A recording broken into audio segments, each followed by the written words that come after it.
ਜੀ ਅੱਜ ਪਹਿਲਾ ਦਿਨ ਅਸੀਂ ਇਟਲੀ ਜਿੰਮ ਦੇ ਵਿੱਚ ਗਏ। ਇਹਨੂੰ ਜਿੰਮ ਜਿਹੜਾ ਨਾ ਉਹਨੂੰ ਕਹਿੰਦੇ ਨੇ ਪਲੇਸਤਰਾ, ਇਟਾਲੀਅਨ ਜ਼ਬਾਨ ਦੇ ਵਿੱਚ ਕਹਿੰਦੇ ਨੇ ਪਲੇਸਤਰਾ। ਫਿਰ ਅਸੀਂ ਡੰਮਰ ਸ਼ੰਮਰ ਚੁੱਕੇ ਘੜੀ, ਨਾਲੇ ਗੋਰੀਆਂ ਵੇਖੀਆਂ। ਸਹੀ ਹੈ। ਉਹ ਇੱਕ ਵਾਰੀ ਪਸੀਨਾ ਤਾਂ ਪੂਰਾ ਛੁੱਟ ਗਿਆ। ਮਸ਼ੀਨਾਂ ਵਧੀਆ ਤੋਂ ਵਧੀਆ ਮਸ਼ੀਨਾਂ ਸਨ, ਬਹੁਤ ਮਜ਼ਾ ਹੈ।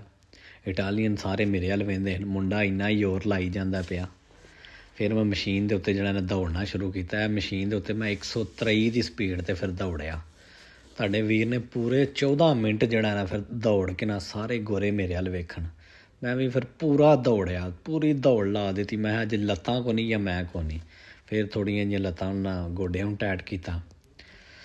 ਬਹੁਤ ਜੀ ਬਹੁਤ ਚੱਸ ਆਈ। ਨਾਲ ਗੋਰੀਆਂ ਨੂੰ ਵੇਖ ਵੇਖ ਕੇ ਜਿਹੜੀ ਚੱਸ ਆਉਂਦੀ ਹੈ ਨਾ, ਉਹ ਛੱਡ ਗੱਲਾਂ ਤੋਂ। ਇਹ ਜਨਾਬ ਇੱਥੇ ਕੱਪੜੇ ਛੱਪੜੇ ਬਦਲੀ ਦੇ ਨੇ। ਇੱਕ ਤੁਹਾਨੂੰ ਗੱਲ ਦੱਸਾਂ, ਗੋਰੀਆਂ ਗੋਰੇ ਭੈਣ ਨੰਗੇ ਹੀ ਨਹਾਉਂਦੇ ਰਹਿੰਦੇ ਜੇ। ਕੱਪੜੇ ਕੋ ਨਹੀਂ ਪਾਉਂਦੇ, ਨੰਗੇ ਹੀ ਉੱਥੇ ਫਿਰਦੇ ਰਹਿੰਦੇ ਨੇ। ਅਤੇ ਇਹਨਾਂ ਦਾ ਕਿਉਂਕਿ ਕਲਚਰ ਇਸ ਤਰ੍ਹਾਂ ਦਾ, ਇਹ ਜਿਹੜਾ ਨਾ ਵਾਲ ਨਹਾ ਕੇ ਬਾਅਦ 'ਚ ਵਾਲ ਵੂਲ ਸੁਕਾਈ ਦੇ ਨੇ ਇਹਦੇ ਨਾਲ। ਠੀਕ ਹੈ, ਕੋਫਨ ਹੁੰਦੀ ਹੈ।